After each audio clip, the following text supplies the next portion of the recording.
A continuación, Tributación de hoy.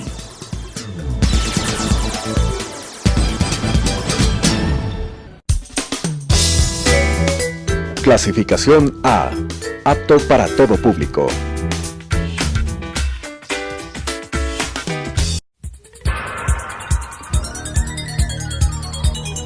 Las opiniones vertidas en este espacio por la producción y dirección del programa son de exclusiva responsabilidad de sus autores y de quienes intervienen en ellos.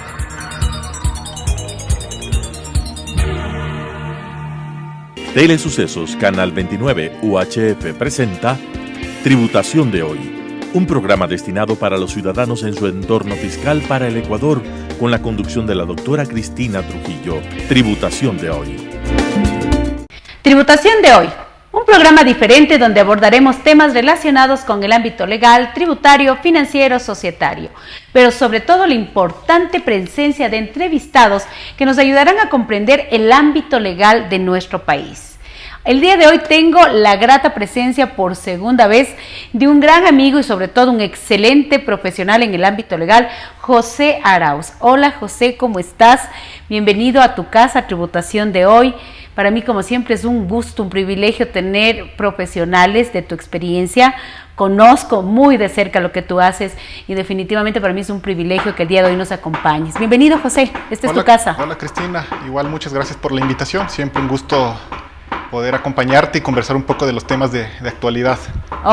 Mira, José, qué interesante el día de hoy poder compartir con nuestros contadores, nuestros financieros, nuestros representantes legales, con el ámbito empresarial, con este ámbito tan importante que nosotros queremos es compartir lo que nosotros hacemos en Tributación de hoy. Muchas preguntas me hacen sobre lo que es el lavado de activos y sobre todo relacionado con una profesión como la de los contadores.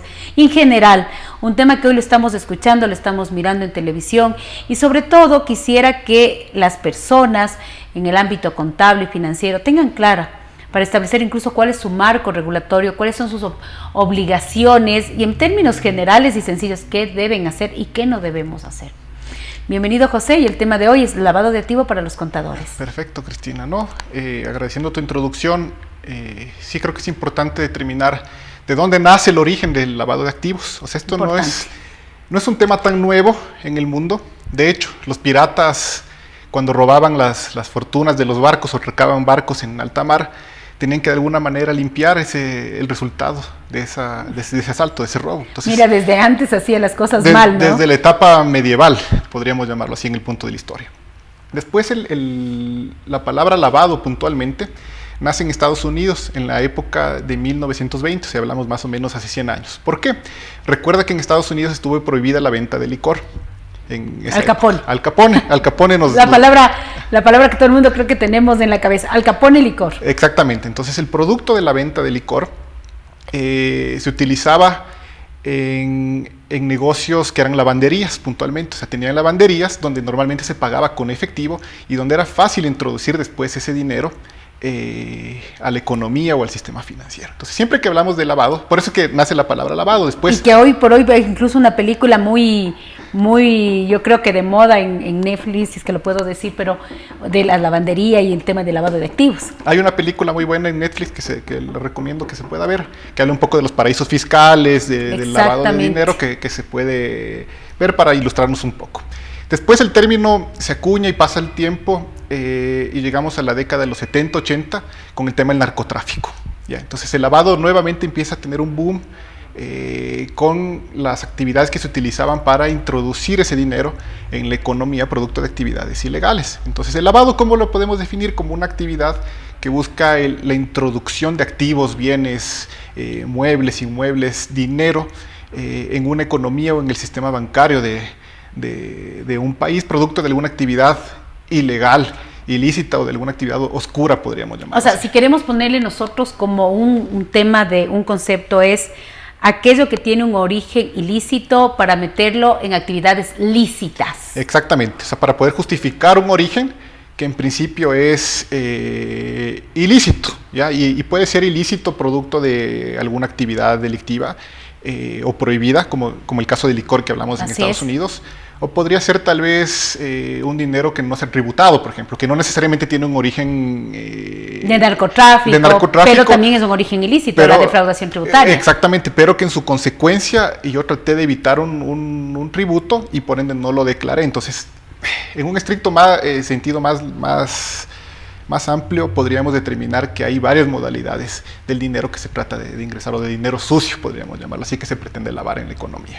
En nuestro país, ¿cuál es el marco regulatorio legal que se tiene para, en cierta manera, controlar y evitar este lavado de activos, y que a posterior, en el transcurso de la entrevista, mirás diciendo las responsabilidades que tenemos, pues las personas, los sujetos, los ciudadanos, las empresas, en este problema que yo creo que es a nivel mundial el hablar de lavado de activos? ¿Cómo está el marco regulatorio ecuatoriano vigente en nuestro país? Eso es importante también conocer y aclarar.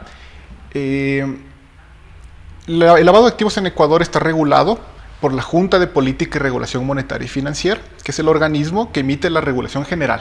Es como la banca o como cualquier otro sector, tiene una regulación emitida por un ente regulador. ¿Quién conforma esta junta? La junta está conformada principalmente por miembros del Ejecutivo.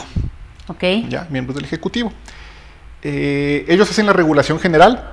Posteriormente, cada uno de los sectores regulados tiene un organismo de control. Por ejemplo, en los bancos, organismo de control es la Superintendencia de Bancos. En el caso de cooperativas, es la Superintendencia de Economía Popular y Solidaria. Y en el caso de las compañías obligadas, es la Superintendencia de Compañías, Valores y Seguros, el organismo de control. Entonces, ¿qué es la Junta de Regulación? Más o menos en términos futbolísticos, como pongo yo, la FIFA. Exacto. El que dice, esto es como así se juega el fútbol, estas son las reglas del fútbol. Los organismos de control son como los árbitros. Entonces el árbitro es el que aplica la regla y dice, no, esto, lo que usted acaba de hacer es una falta, o lo que usted acaba de hacer es incorrecto o está bien. Entonces, más o menos, para poner un símil, esa sería la función de las superintendencias, el controlar el cumplimiento de la ley y las regulaciones. Entonces, estos son los organismos de control. Y hay un organismo ejecutor de las políticas en Ecuador, que es la Unidad de Análisis Financiero y Económico. Lo que se llama la UAF. La UAF. Que es un término que todo el mundo hemos escuchado y que además hay que cumplir y hay que entregar información y hay sanciones si no las haces correctamente. Entonces, estamos hablando de la UAF. Exactamente. Entonces, ese es el marco desde el punto de vista de los organismos reguladores o de control o ejecutores. En el marco normativo tenemos una ley de prevención del lavado de activos, que es lo más amplio que tenemos. Tenemos un reglamento emitido por el presidente de la República, que también norma ciertas obligaciones, ciertas cosas que a la ley se le quedan volando.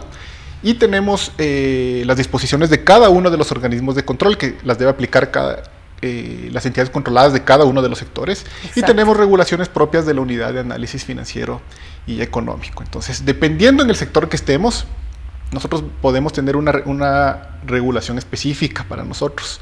¿Ya? Por eso es que es importante lo que tú me comentas, los contadores.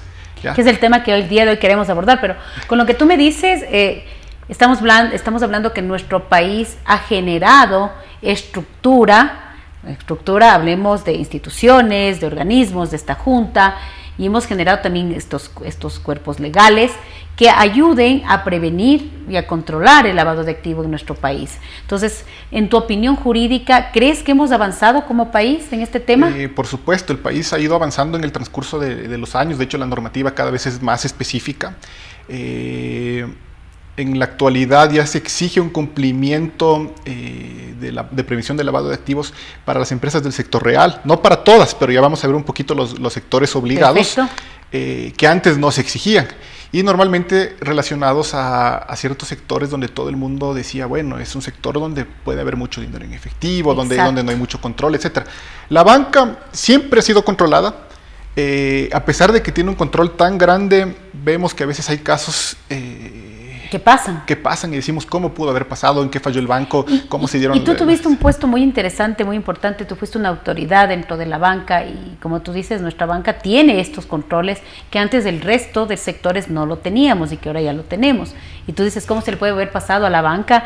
Y en tu experiencia, yo creo que nuestra banca ha hecho un buen trabajo en este tema de lavado de activos. ¿Qué dices, José? Sí, la banca de hecho ha hecho un buen trabajo. Yo creo que nadie nunca está exento de que pueda pasar algún tema no previsto o que no se puede pasar, pero en general creo que la banca es un sector bastante controlado, que se maneja bastante bien y que ha controlado de una manera buena la prevención de lavado de activos. Ellos tienen inclusive la obligación de crear, por ejemplo, no solo un oficial de cumplimiento, sino también un comité de cumplimiento. Tienen un directorio de la banca que es el encargado de revisar. Y para la gente que nos está mirando y que a lo mejor dice, José, ¿qué es eso del oficial de cumplimiento? Porque esta palabra viene ya muy repetida, ¿sabes? ¿Conoces a un oficial de cumplimiento? Tengo que tener un oficial de cumplimiento, tengo que reportar. ¿Qué hace este oficial de cumplimiento? Porque utilizaste ahorita una palabra que todo el mundo sabe, pero no todo el mundo puede ser.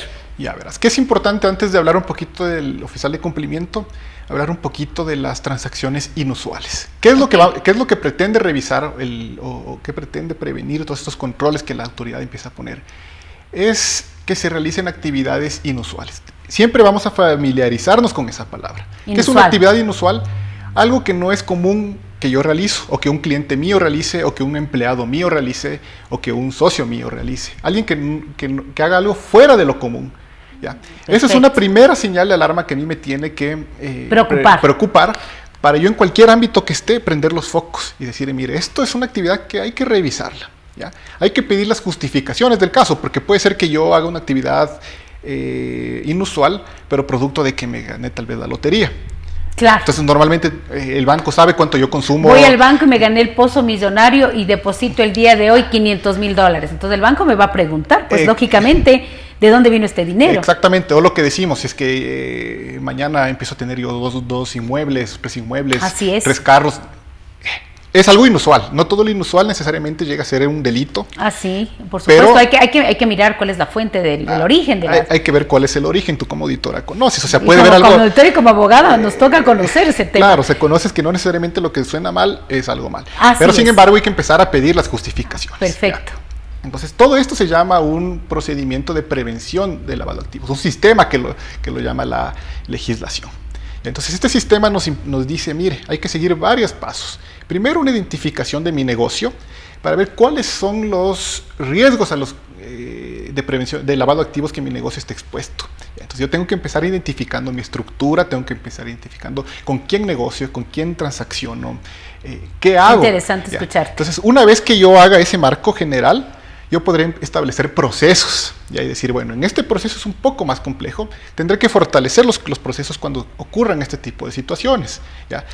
Por eso es que yo a veces cuando la superintendencia de compañías recién dice, tienen que presentarme el manual de lavado de activos y todo, ves un montón de gente que simplemente compra un manual de lavado de activos, que es hecho estándar. Que ya está, incluso te puedes bajar hasta del internet, me supongo. Te puedes bajar del internet, ¿por qué? Porque la UAFE te da un modelo. Pero lo óptimo es que tú establezcas una matriz de riesgo de tu negocio. Correcto. ¿Por qué? Porque después te arriesgas a incumplir ese mismo manual Mira, que tú hiciste. incluso ahí cuando tú hablas de tu negocio, cuando hablas de la empresa, ahí se inmerso el contador. Y el contador tiene que conocer muchas cosas. Por ejemplo, escucharte a ti, yo como contadora, como abogada, digo, mira qué interesante, ya voy haciéndome yo mismo en mi cabeza una matriz. Tengo que conocer mi negocio, mi objetivo, mis procedimientos, con quién compro, con quién vende, las cosas inusuales que pueden pasar. Y eso también es un tema de conciencia de lo que puede tener un contador y que tiene que estar pilas. De hecho, el contador es importante, ¿por qué? Porque dentro de esta estructura de prevención de lavado de activos, ya vemos que hay una obligatoriedad de hacer una estructura, una matriz de riesgos, un manual de prevención de lavado de activos que evidentemente tiene que contener todos estos procesos, cómo se hacen los formularios, cuándo tengo que preguntarle a un cliente por qué de esta transacción, cuándo tengo que preguntarle a mi accionista por qué de esta inversión, etcétera, etcétera, etcétera. Y dentro de esas obligaciones está el poner un oficial de cumplimiento. ¿Quién es este oficial de cumplimiento? Es la persona encargada de revisar que todo este plan de prevención del lavado de activos o que todo este sistema se cumpla.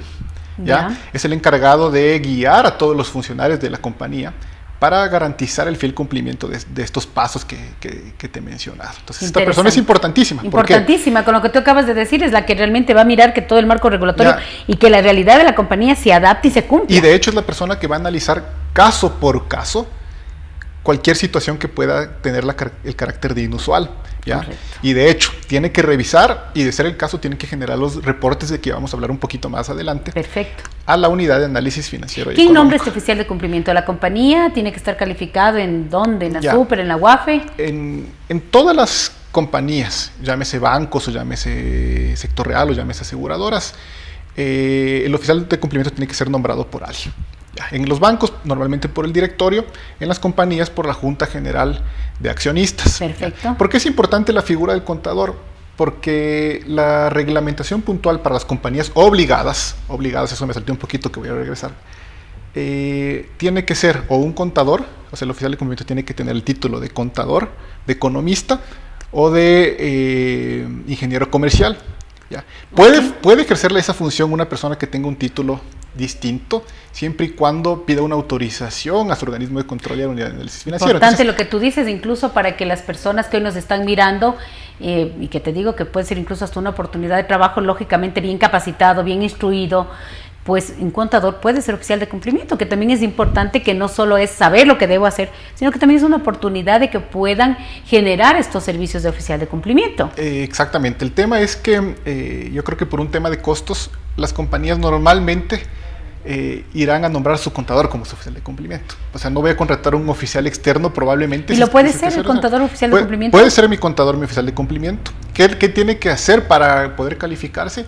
Tiene que seguir un curso en la unidad de análisis financiero y económico, que normalmente es virtual. Ya. Tiene algunas horas en las que le capacitan, etcétera, etcétera, y le dan una certificación.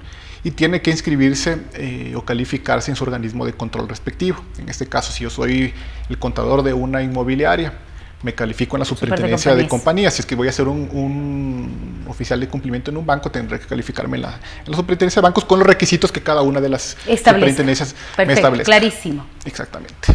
¿Cuáles son las compañías o los contribuyentes que debemos estar bajo esta normativa de control de lavado de activos y con todo lo que viene, el oficial de cumplimiento, los reportes, los manuales? ¿Quiénes somos? ¿Quiénes estamos obligados? A ver, la ley de prevención del lavado de activos nos establece como obligatorios que tienen que tener un oficial de cumplimiento y hacer estos reportes los bancos, cooperativas, aseguradoras, intermediarios de seguros.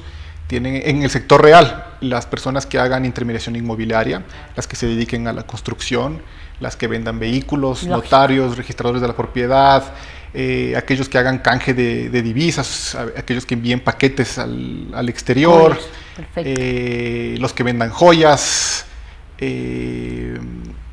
las agencias de viaje. Entonces, estamos hablando de que en términos generales, quienes de alguna manera estén expuestos al tema del dinero en efectivo. Exactamente. Y esa transacción permanente, cotidiana, que antes pues seguramente tú llegabas y comprabas un carro en un patio de carros y ni te preguntaban de dónde traías la plata. Exactamente. Pues ahora no, ahora tiene que hacer todo un proceso de formalidad. Yo vengo con efectivo $10,000 y no es que saco en un costal y digo, por favor, listo, esto es legal. Se tiene que tener un montón de cosas importantes. De hecho, el hecho de que el dinero se mueva en efectivo sí es un factor que te debería llamar la atención. O sea, no es normal que alguien venga con $5,000, $10,000 totalmente en efectivo, es algo que pueda justificar. Incluso porque por ley tributaria, tú porque eres especialista también en el área tributaria, porque yo sé que tú eres muy bueno en varias áreas legales, tú sabes que tenemos un sistema que se llama bancarización. Exactamente. Dentro de los requisitos formales que establece la ley, el reglamento, resoluciones de que toda transacción tiene que estar bancarizada. Entonces, medio que inusual que estés con tu maleta de plata y por favor. O sea, sin duda, hay negocios, ¿no? Como mercados que tú vas y compras y vendes y tienes un tema del efectivo, ¿no? Sin duda la normativa tributaria ha ayudado mucho. Muchísimo. Recuerda que la bancarización se habla desde el 2008 más o menos con la ley de equidad tributaria famosa. Ahí fue cuando se establecieron los primeros $5,000 que tienen que estar bancarizados para que yo pueda aprovechar como deducible el impuesto a la renta. Ahora bajó a 1,000. Eso ayuda porque evidentemente mi negocio, yo le digo, ¿quién me va a pagar más de 1,000? Si es que no va a ser deducible para su impuesto a la renta. Mira, Pepito, en este momento voy a hacer un aviso muy, pero muy importante, porque hablar contigo es realmente meternos a temas y lo haces con un lenguaje tan sencillo que realmente nos vamos tranquilamente a hacer la etapa 2 de nuestro programa. Quiero, por favor, a todas las personas que nos están siguiendo en redes sociales y a las personas que nos están viendo a través de la televisión, informarles de este nuevo servicio totalmente gratuito que va a estar y está ya en redes sociales, que son avisos clasificados gratuitos de Telesucesos, para que usted pueda comprar y vender todo lo que se imagine, la mejor herramienta online. Quiero invitarles a que nos sigan en redes sociales y en Instagram @clasificadosTS y en Facebook avisos clasificados gratuitos de Telesucesos. La mejor forma que tiene usted de comprar y vender a través de redes sociales. Pepito, continuemos. Entonces, como te decía, la normativa tributaria sin duda ha ayudado a reducir un poco las transacciones en efectivo. ¿Por qué? Porque el que paga en efectivo sobre los $1,000 en este momento sería un gasto no deducible. Arriesga un gasto no deducible y ya le trae complicaciones en su parte. Y mira que incluso el tributaria. SDI con el tema de todos estos procesos de empresas fantasmas inexistentes, una de las mejores herramientas es la bancarización. ¿Qué riesgos está expuesto el contador en un tema de lavado de activos? Esa es la parte dura del programa, pero hay que decirlo. Sí. Hay que decirlo y decirlo claro. ¿Qué riesgos podemos tener? A ver, si el contador llega a ser designado como un oficial de cumplimiento, siempre hay que recordar que el lavado de activos es un delito. Ya estamos hablando ahorita primero de ciertas obligaciones, pero hay que recordar que es un delito. Está tipificado en el Código Orgánico Integral Penal. Está tipificado, puede ir la sanción entre 1 y 13 años, dependiendo de las circunstancias, dependiendo la forma en la que tú actúes o en la que participes en el cometimiento del delito, pero también está tipificado el ayudar al ocultar información. Por ejemplo, puede ser que yo sea un sujeto obligado a reportar como representante legal o como contador, como oficial de cumplimiento, y yo omito un reporte. Entonces, más allá de la sanción administrativa que me puede dar la unidad de análisis financiero y económico por no haber presentado los reportes a tiempo, también puede estar inmerso en el presunto cometimiento de un delito. Claro. Ya, entonces hay que tener cuidado. O sea, el no reportar, yo podría entender, bueno, la sanción administrativa me viene, la pago o completo y ya regularizo. Pero va más allá de. Pero si es que justo es un caso que realmente se estaba lavando activos o que tiene algún tipo de conmoción en la sociedad, como normalmente estos tipos de casos lo tienen, puedes llegar a tener una responsabilidad penal entre 6 meses y 1 año, imagínate, por haber omitido el y una pena máxima de 1 año. Entre 6 meses y 1 año al que no reporta. Al que no reporta, imagínate, pero ya si se establece de la presunción al hecho real y definitivamente hay un delito comprobado, porque obviamente todo el mundo tiene derecho al principio de la inocencia, pero ¿qué pasa si ya estoy metido en un problema? Si estás metido, como te digo, el tipo penal está tipificado una sanción entre 1 y 13 años. De privación de la libertad. ¿Qué les aconsejarías tú a todos estos contadores, a todos estos financieros y al público en general sobre lo delicado que puede ser un tema de lavado de activos? ¿Cuál es la recomendación? ¿Capacitarse? La primera recomendación es capacitarse. Como les digo, hay veces que por el hecho de solo cumplir algunas obligaciones, uno contrata y dice, a ver, hágame un manual, yo lo apruebo en la junta de accionistas, el representante legal no sabe ni siquiera qué obligaciones tiene. ¿Y a qué está expuesto? La junta de accionistas no sabe qué obligaciones tiene la compañía, el oficial de cumplimiento no sabe bien qué tiene que hacer, o sea, no sabe cuándo tiene que presentar los reportes, no sabe cómo generar una clave, no sabe que hay capacitación inclusive gratuita. No sabe que en muchos casos hay capacitación inclusive gratuita, que la da la misma unidad de análisis financiero y económico, y se exponen a que en algún rato, como son las cosas en este país, salga algún tema puntual que se haga público, una bomba ¿Y qué pasó? ¿Y qué pasó? Entonces nos van a preguntar quiénes fueron los responsables, que era el representante legal, que era la junta de accionistas. Y todos los que conocían del tema. Yo sé, Pepito, que tú estás generando unas excelentes capacitaciones y vas a hacer una capacitación muy interesante con un tema combinado que va de la mano, que es auditoría tributaria y lavado de activos para contadores en el Colegio de Contadores. Yo creo que la gente que nos está mirando y los contadores que nos van a ver en redes sociales, sí me gustaría que les hagas esta invitación para que puedan estar con un experto como tú, nuestro querido José Arauz, que nosotros decimos con mucho cariño, Pepito, pero definitivamente queremos que la gente que nos está mirando en redes sociales, que nos está mirando el día de hoy, en esta noche, en nuestro programa de tributación de hoy, puedan ir a tener estas charlas tan interesantes en este gremio tan importante. ¿Cómo les invitarías? ¿Cómo les motivarías para que estos contadores sepamos que esto es un tema serio, un tema importante, un tema que hay que tomarlo desde el inicio, desde conocer la normativa hasta saber qué me puede pasar? Bueno, yo sí les invitaría los días 7 y 8 de septiembre, me parece, en el Colegio de Contadores. Así es online. La invitación que me ha hecho Antonio muy gentilmente, que la voy a compartir en una ponencia contigo, por de hecho, en la parte de auditoría. Les invitaría a que asistan a esta charla, donde vamos a poder interactuar un poco sobre las dudas que se generan, sobre las obligaciones que existen, las responsabilidades que tienen las diversas compañías. Para empezar bien, o sea, la normativa es nueva, por eso es que hay tantas dudas. Yo escucho en el sector que hay un montón de dudas. No sabemos quién es el oficial de cumplimiento, cuándo tengo que reportar, cuál es la multa, cuáles son transacciones inusuales. Y incluso, te comento algo, incluso hasta en las firmas de auditoría, no debo, porque soy una compañía que tengo una actividad específica y mi objeto social principal no está, pero era la otra, y hay dudas. Y yo he tenido que recurrir a ti, incluso para consultas especializadas sobre el tema por requerimientos de mis clientes. Voy a dar una primicia además. Sé que estás como uno de los invitados también principales para un mega evento internacional que se va a llevar a finales del mes de septiembre, que se llama Tributa Ecuador. Y sé que estás invitado con parte de tu estudio jurídico. También quisiera que les hagas una invitación, ahora que estamos aquí en el programa, para que nos acompañen en ese evento internacional Tributa Ecuador, que tiene a los mejores expositores legales y tributarios del país. Un evento sin precedentes, nunca visto en nuestro país. Sí, de la misma manera estamos invitados a ese evento. Yo trataré un poco igual de la parte del lavado de activos en mi ponencia, un poquito más desde la perspectiva legal. En el Colegio de Contadores lo haremos un poco más desde el punto de vista obligacional. Perfecto.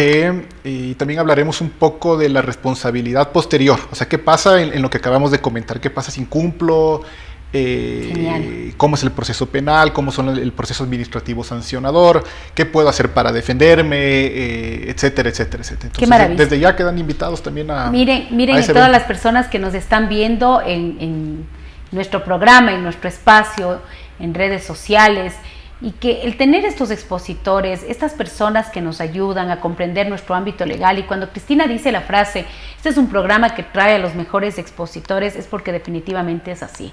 Se trae a los mejores expositores para que nos ayuden a entender. Todas las personas que nos miran, contadores, financieros, gerentes, sociedades, personas naturales, que nuestras obligaciones en el ámbito jurídico son obligaciones reales, en el ámbito laboral, en el ámbito societario, en el ámbito financiero, y hoy en este tema tan importante. Mi estimado José, el tiempo se nos acorta. Quisiera que tú nos ayudes, por favor, con un mensaje final, ya despidiéndote de este programa tan interesante y recordándole que este es un tema serio, no solo para los contadores, para todas las personas en general. Quisiera que nos mandes un mensaje final, te despidas de esta audiencia, que todos los miércoles a las 8 de la noche nos siguen en Telesucesos, Tributación de Hoy, y luego las réplicas en redes sociales. No, muchas gracias, Cristina, nuevamente por la invitación. Encantado de seguir conversando. Creo que estos espacios son buenos para poder destrabar ciertos nudos que hay en general sobre ciertos puntos. Bueno, nada más recordarles que el lavado de activos tiene unas consecuencias económicas que no son deseables. Tiene muchas cosas atrás, más allá del ocultamiento. Primero, la actividad ilegal, que es el origen de estos recursos, siempre trae atrás una actividad ilegal. Y segundo, tiene una repercusión económica grande, tiene una distorsión de precios, puede generar competencia desleal al momento que alguien pone un negocio con esos recursos, etcétera, etcétera. Entonces, hagamos todo lo que nos manda la legislación para prevenir el cometimiento de estos delitos, que afectan sin duda a la sociedad. Muchas gracias, José. Para mí, como siempre, el poder hablar de estos temas importantes, a veces duros para nuestras personas que nos están escuchando, viendo, pero sobre todo generar esta conciencia de que conocer el marco jurídico es importante. Quiero recordarles por última vez este producto muy interesante que hoy lo tenemos en redes sociales, que son clasificados de Telesucesos, donde usted va a poder comprar y vender todo lo que usted se imagine. En Instagram, @clasificadosTS, y en Facebook, avisos clasificados gratuitos de Telesucesos. De mi parte, como siempre, muchas gracias y nos volveremos a ver en una nueva edición más de Tributación de Hoy. Hasta luego. Las opiniones vertidas en este espacio por la producción y dirección del programa son de exclusiva responsabilidad de sus autores y de quienes intervienen en ellos.